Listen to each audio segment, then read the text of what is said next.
Hey, it's me from the closet. I want to bring up that this used to be the very first topic I was ever going to cover on this channel. That was 9 years ago. I would have been 13. I'm in my early 20s right now, but I feel like I'm 53 bringing that up. Jesus Christ! Are you ready?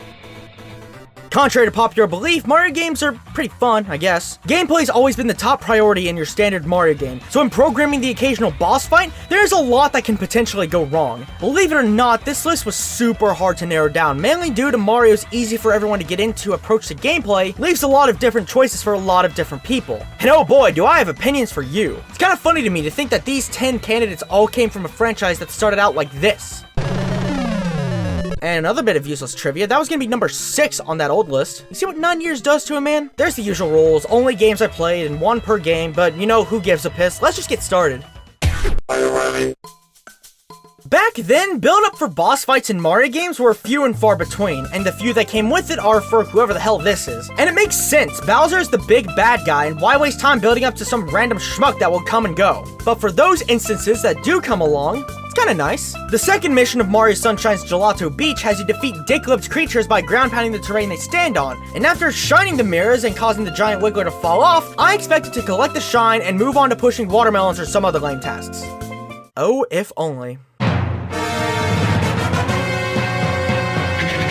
On this segment of embarrassing things that scarred me as a kid, imagine me, who, bear in mind, is still very afraid of insects to this day, about 10 years old give or take, finding out that I have to fight a giant caterpillar that can trample me in a second. If I told you it took me like a week to beat this fight for the first time, I hope you imagine that it wasn't because it was very hard or anything. If anything, it's actually kinda easy when you get right down to it, but even still, I love this fight. While the game obviously portrays the Wiggler as the enemy, I kind of feel bad for having to fight him. He was just chilling out and I wanted to let him, but no, I had to attempt to burn it in its sleep, and now look what's happening, video game. The entirety of Gelato Beach is the Wiggler's grounds for its tantrum, and the only way to stop it is to flip it over with these poppable sand mound things and ground pound a specific spot. Do it 3 times to win, it's standard Mario fare. Complete with a big red arrow for you 6-year-olds out there. Oh, but it's not that simple, for you see, with each hit, the Wiggler gets angrier, faster, and its boundaries for its running grounds are all the more expensive. The window for hitting it gets smaller, and you have to be more strategic with each hit. And then it commits Infinity War, and the shine is yours for the taking. Yeah, it's a come and go Mario fight, but for good and for bad, it left a lasting impression on me. Now, don't have giant insect boss battles in Mario games ever go. God damn it! Are you ready? Super Mario Odyssey is a perfect game that does everything perfectly, except for boss fights, funny enough. And I guess the fact that if you're using a Pro Controller and want to make use of the more efficient movement, you have to look like this. I mean, Odyssey's fights aren't bad, I kinda liked most of them, but they either came and went without much thought, or are cookatiel. I almost put the Lord of Lightning on this list purely for shock value in the fact that it looks like something from a game that rhymes with Clark Bowles, but I have something more fun in mind. Honestly, no matter how much I try to pronounce Mollusk Lensuler's name, the only person I end up offending is myself. Imagine Wiggler from Mario Sunshine, but better. A giant enemy roaming around the area you already know decently well, and is really pissed off because it was just having a fun time, but no, I gotta be a hero.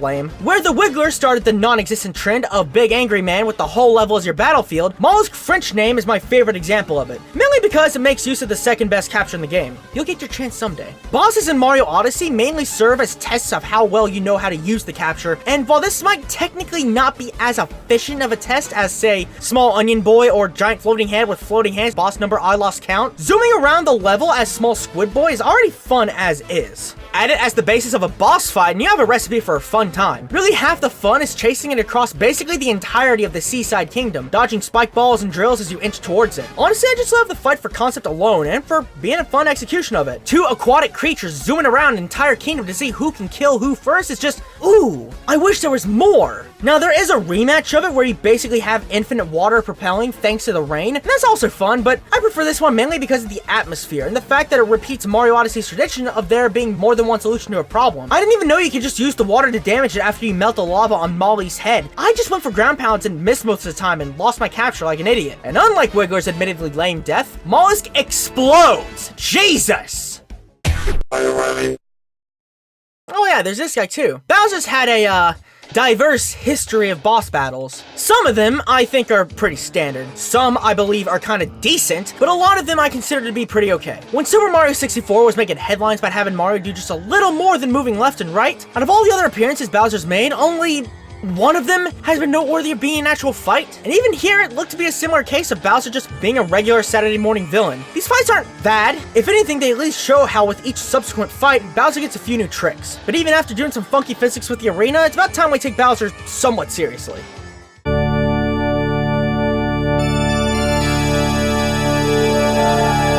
I love organs. Not only do they help humans with this whole being alive thing, but they make giant turtles that look like this more threatening. I brought up in the Wiggler segment that build-up for bosses are typically reserved for Bowser, and even though Mario World kinda started the trend, I mean, this is all you get before you even see blah, Mario 64 sought to improve it. After being tossed into bombs twice over and losing dozens of stars, Bowser decides that this is do or die time. He still uses most of his tricks from the last two fights, like his fire breathing and his dash, but this time he's got a whole load of new surprises, like spreading fire all throughout the arena and creating shockwaves whenever he jumps. However, this time it takes 3 hits to defeat them, where after the second hit he swipes his arms around and suddenly the arena crumbles into a star shape. Now if you're an idiot and suck like I do, and try to get him close enough to the bottom where a measly punt is enough to take him down, well here you go, now you have to try this time. I hate it when games hate idiots. As a side note, even though the N64 version is iconic, I mainly grew up with the DS version, but they're basically the same fights, so really it doesn't matter. Yes, my thumb can endure doing a spin function on this thing. Yeah, go ahead with your anti-8-directional anarchist group. I'd rather use that than a controller that to this day I still don't know what it is or how I'm supposed to hold it, losers! You loser!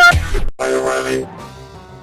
I kinda wish more people talked about Mario and Luigi partners in time. To be fair, it's not really a divisive game per se. There are a handful of people that enjoy it, and in a sub-series with Superstar Saga and Bowser's Inside Story, you're bound to get a little overshadowed. But for the longest time, this was my favorite entry. Not quite as much nowadays, but at the very least, it ended spectacularly. I swear, Elder Princess Shroob is one of the best fights in the entire series. It's a very tense fight that tests your abilities as Elder Princess Shroob gets more aggressive and even more scary. Not to mention the music and atmosphere completes it. This is the last act of desperation for the Shroob species, as they perform an act of kamikaze to destroy the Mario Brothers. It really is a fantastic fight when you get right down to it. I like this one more. Well, those are 160 words you're not getting back. As much as I love the Elder Princess Shroob fight, my big problem with it is that it's a giant damage sponge, with a combined 6,500 HP between phases, more than double the fight literally before it. That's not gonna get me to ask, is it over yet anytime soon? Now, a lot of people hate this fight because it kinda stole the thunder from an amazing fight before it, and would have settled for that one being the finale of the game. Now, I understand, and to an extent, I kinda agree, but I'm sorry, I love the idea behind this. Throughout the entire game, hell, the entire series, you hit action blocks that serve as your menu to attack, heal, flee, all that. However, this newly formed Shrouzer says, hey, stop it. This time you're playing the villains game, where they do all the attacking and you have to fend for yourself by counterattacking. I love this, mainly because we haven't seen anything like this before, nor since. Yes, if you do everything perfectly, it's short, and honestly, it's pretty easy, but when it's done right, I love it when a game establishes a formula, then takes away or tweaks one small yet crucial thing to completely change your perspective on the objective, even if for a short time, and while I think it can be done better, what can I say, I'm a loser. There's also a slight misconception to where if you die, then you have to fight the Shroob sisters again,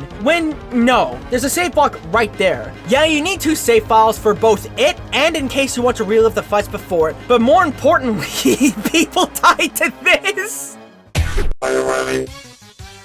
Super Mario Galaxy's whole being in space thing brought a lot of interesting ideas to the Mario formula, and no, Mega Leg's not on this list. It's a cool idea to climb aboard a mech larger than a planetoid and lead bullet bills to its head to release the star, but honestly, climbing the mech is where the interesting part starts and ends for me. Plus, I mean, I know I'm stupid enough to put Shrouzer on a list of best Mario bosses and defend Mario 64 DS's D-pad controls, but even I'm insulted by this. So what do I like more than a giant mech? A rematch with basically the most famous video game villain ever? A giant lava octopus? A Beyblade even? Let's go for a pile of rocks.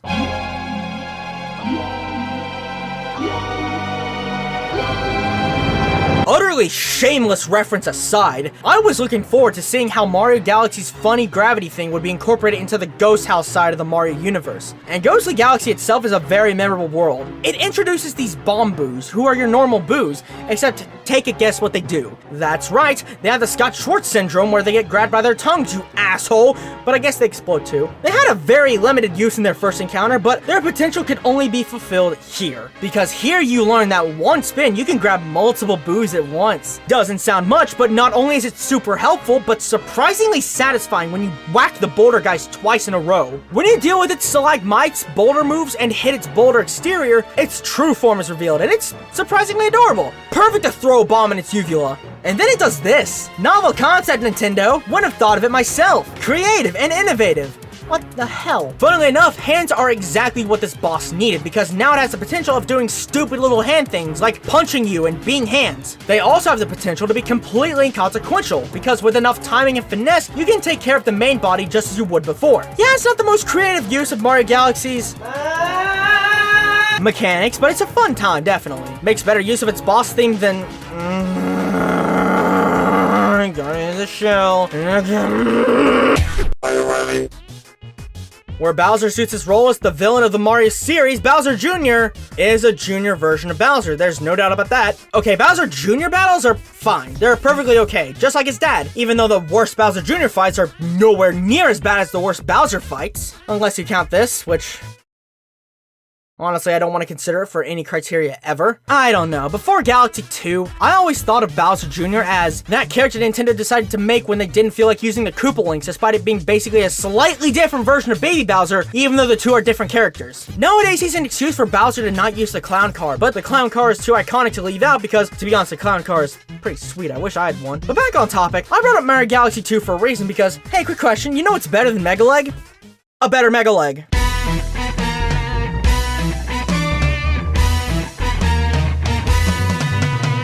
You see any stupid glowing arrows on this one? I think not. Like I said, I think Bowser Jr. mostly has okay fights, but at his best, he can contest with the big bad himself, and the Boomsday Machine is hands down my favorite. In many respects, this fight is very similar to Mega Leg. You have to make an effort to scale upwards to the boss, smack its weak point a couple times, and bam, you're out of there. Where Mega Leg has you walk up its leg and maneuver its bolt bill to destroy it, I'm more of a use the Cloud Flower to ride its wind turbines while avoiding fireballs and its suction maneuver that temporarily protects the weak spot kinda guy myself. Although, to my knowledge, you can't do any funky glitches that puts you at the boss without triggering the actual fight, so that's one point it's not gonna get back. Although, I wouldn't put this fight so late on this list if it weren't for one tank tracky thing. I mean, if you want someone's hard to race, put tank tracks on something to make them more threatening, I would know. Adding tank tracks is a very small addition, but a dramatic change to the fight. Bowser Jr. starts off just standing there, but now he can move more than a centimeter? Yes, this forces you to adapt and to be more careful with your ascent, but I love it so much. Just please God, never the tank tracks again, not after last time!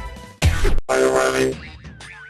Super Paper Mario is like that awkward middle child in the family. The first two games are praised as classic titles, and the New Blood, while completely trashed upon, rightfully so, it still gets way more attention from you dang darn Paper Mario purists. Not really me though, I only beat the first and Super, but Super has a lot to love with its story, writing, its blending of RPG and platforming mechanics, you know. Bosses on the other hand? Third verse, same as the first two, most of the fights aren't bad. They just don't compare to Fractal or Super Dimentio in my opinion. Actually, never mind, you can nuke Super Dimentio's health bar with Bowser and a bone cut. And while that's one hell of a sight, it's a little too lame. Let's go with the funny dragon.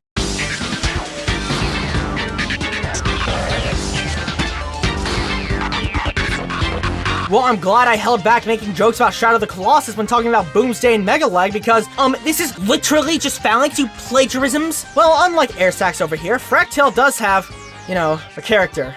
Yes, that is the point of both bosses, but I want to make fun of things. Well, let me rephrase. While Fractal is just your no-nonsense guardian of one of the pure hearts, it's the little things that make him stand out. Such as doing the equivalent of deleting System 32 when Dimentio decides to be Dimentio, and in identifying Mario's like Prognosticus, he does a Wii Shop channel loading. You think even after its shutdown, Fractal can still access long-lost gems like Let's Create Pottery, Ant Nation, and Girls Forever Magic Skate? God, I wish that were me. Looking past all that, how does this fight stick out in comparison to the rest of the bosses in the game? Well, for one, it's the perfect first boss for a game like this. You've been handed your nifty capability of flipping into the third dimension, so why not have this be the only boss in the game that can also defy the 2D plane, and one of the only few that requires the use of 3D to get on top of it, as you soar into the sky with the boss to use its minions to kill it as it shakes you off of it. It's kind of one note, but sheer concept and scale alone make this a classic fight. Admittedly, made slightly less special by Cum Dragon, but I guess it really do be like that.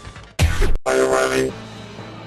Yeah, yeah, spoiler alert, the rest of the entries on this list are gonna be final bosses, but can you blame me? Where the main series of final bosses are more well known, honestly, one of the only spin-off series I can think of that have standout final bosses are the Mario and Luigi games. And since I made one of the deepest cuts from a list I will ever make, I'd feel like a complete loser if I didn't include at least one of these fights. So here's Dark Bowser.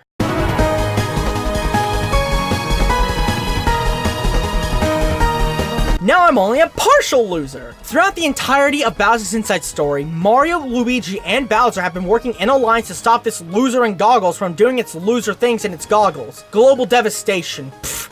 Who cares? Fawful has used the Dark Star to create a dark version of Bowser with some Peach energy, as well as what remained of him, Fawful, to complete the newly formed Dark Bowser, thus making an evil version of the whole control the vessel dynamic seen throughout the whole game, and the battle that results from it is iconic, to say the least. You start with Bowser and Dark Bowser going blow to blow. Bowser has his punches, Fire Breath, and his minions, and Dark Bowser trades back with his own punches, curling up into Spike Ball, stuffed with rocks, and whatever the hell this is. However, just when you think he can go down, Fawful revives him, he goes big, and fights back with his own minions. After punching him in the gut and voring Fawful, the other half of the fight begins. In the third variation of attack the appendages first and then wail away at the weak point, Darkstar Core's attacks aren't too threatening. He does some laser things with the bros in his hands and more energy things from its arms, but one attack has him chase the bros until they eventually find a portal. Once the appendages are down, the Darkstar has some devastating attacks. One with a huge laser, and the other it spins around an arrow and then fires it back. Then when you defeat the Darkstar Core, Bowser delivers a very satisfying sequence of punches, ending Dark Bowser once and for all. Hell, the music, which is amazing, stops during it. That's a detail I always loved. And of course, not only did the remake produce a version I don't think is as good, but they kept the music playing and I don't think they should have. Yes, I'm bitter, shut up!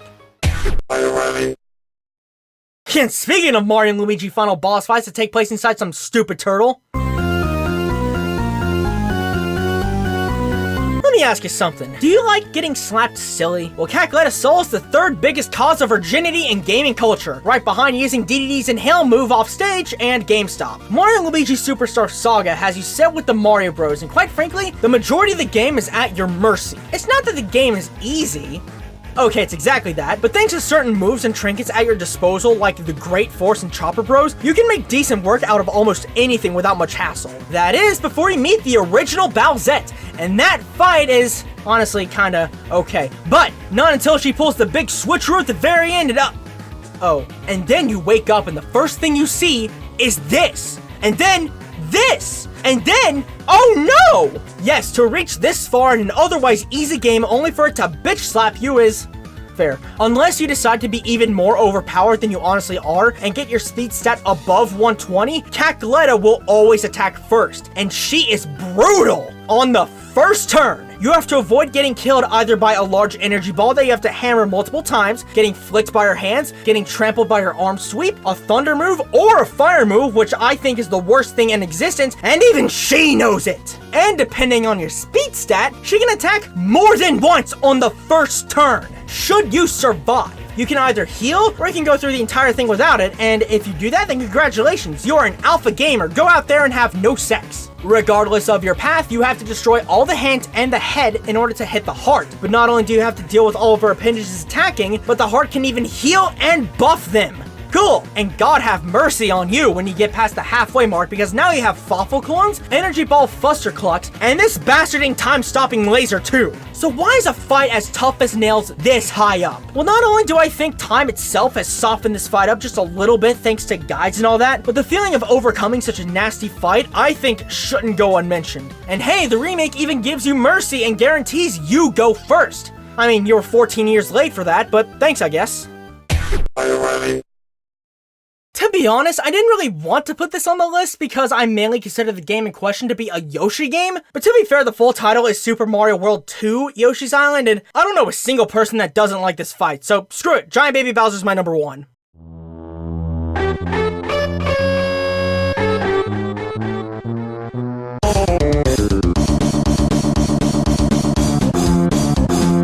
I know I said in the Mario 64 segment that one Bowser encounter before it actually put up a fight, but that is what we like to call lying for the sake of maintaining an element of surprise.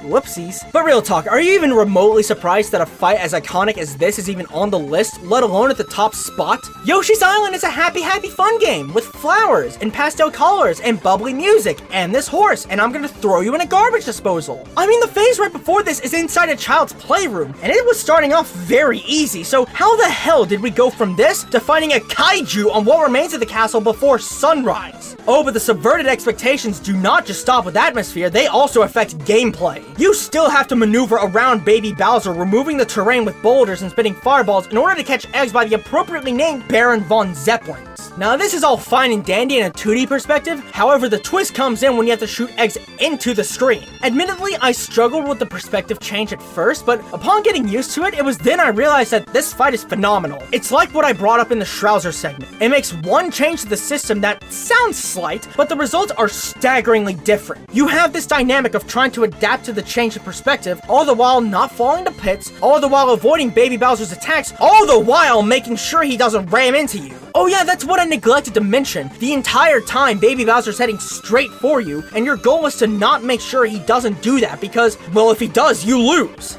Well, you can still kill him with stupid glitches, but good luck with that. This fight excels in successfully subverting expectations on all fronts, and it's a final boss that Yoshi games haven't been able to match since. Seriously, nowadays they just try and fail to do the same thing. For God's sake, I wanted Crafted World to have a Van Halen guitar solo, and this is what I get?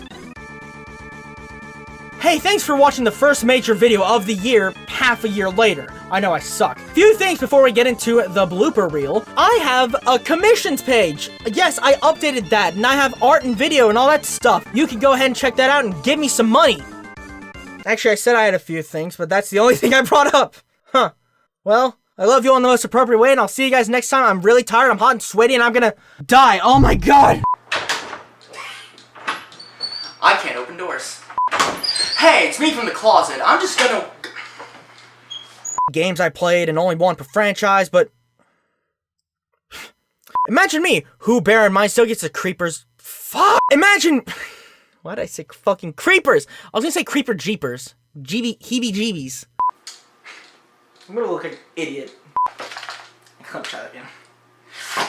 If anything, they at least show with how each fucking guy... It is very hot in here. That's right, they have the What? Scott Schwartz? Oh, Christmas Story! Idiot! Okay. Or they just get grabbed by their tongue. I'm gonna grab my own tongue in a minute. Oh my god, I'm halfway through and I'm sweating. There's a junior version about...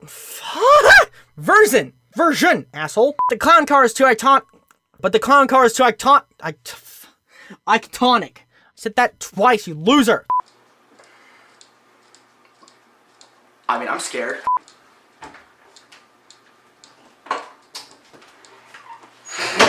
It's May and I'm wearing a jacket. I don't even know why.